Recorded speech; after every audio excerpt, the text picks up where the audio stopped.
মমতার দয়ায় আর দোয়ায় সেই আরএসএস আমাদের রাজ্যে ঘর বাঁধছে। বিজেপি আর তৃণমূল এই খেটে খাওয়া মানুষের ঐক্যকে ফাটল ধরাচ্ছে।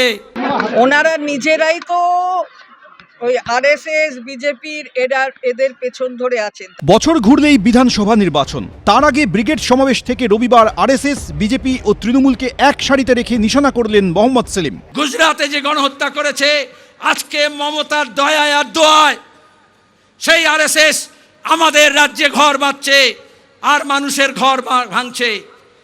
রাজ্যের পুলিশ, তৃণমূল কংগ্রেস, রাজ্যের প্রশাসনের মুরদ নেই এই দাঙ্গাবাজদের আটকাবে।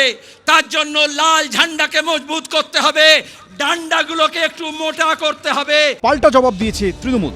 ওনারা নিজেরাই তো ওই আরএসএস বিজেপির এদের পেছন ধরে আছেন, তাই জন্য এই ধরনের কথা বলছেন। বাংলার মানুষ প্রত্যাখ্যান করেছে ওদের, সুতরাং এসব কথা বলে কোনো লাভ হবে না। একটা বড় অংশের হিন্দুকে ধন্যবাদ দেব, তারা সিপিএম এর থেকে মুখ ঘুরিয়ে নিয়েছে আজকে। এদিন 26,000 চাকরি বাতিল থেকে আরজিকর কাণ্ড, একাধিক ইস্যুতে তৃণমূলকে নিশানা করে সিপিএম। শিক্ষকে নিয়োগ হয়, সেখানে দুর্নীতির পাহাড়। সুপ্রিম কোর্ট পর্যন্ত আমাদের রাজ্যের মুখ্যমন্ত্রীর নাকে ঝামা ঘষে দিয়েছে। 26,000 জনের চাকরি গিয়েছে। আরজি করে ওই পিজিটির কিভাবে নৃশংসভাবে খুন হলো, ধর্ষণ হলো, আর কেন্দ্র রাজ্য সরকার উভয় মিলে ঠিক করলো কলকাতা পুলিশ আর সিবিআই এক লাইনে দাঁড়িয়ে গেল, বললো আইনে বিচার হবে না, লাইনে চলবে। মমতা বলেছে 75-25, আর ওদিকে আরএসএস বিজেপি বলেছে ওই 75-এর মধ্যে 25 আমাকে দিলেও ভালো হবে। আর আজকে দাঁড়িয়ে মমতা কি বলছেন ইন্ডোর স্টেডিয়ামে? মোদি ভালো, অমিত শাহ খারাপ।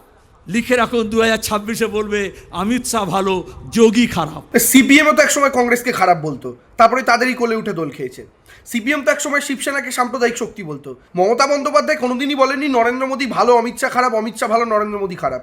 মমতা বন্দ্যোপাধ্যায় দেশের প্রধানমন্ত্রী হিসাবে নরেন্দ্র মোদীর কাছে কমপ্লেন করেছেন যে আপনি আপনার স্বরাষ্ট্রমন্ত্রীকে সামলান, কারণ সেই ব্যক্তি একটা রাজ্যের সুরক্ষা নিয়ে পর্যন্ত ছিনিমিনি খেলছে শুধুমাত্র নিজের রাজনৈতিক স্বার্থকে চরিতার্থ করতে। বাংলায় বর্তমানে সিপিএমের কোনো লোকসভার সাংসদ নেই কোনো বিধায়ক।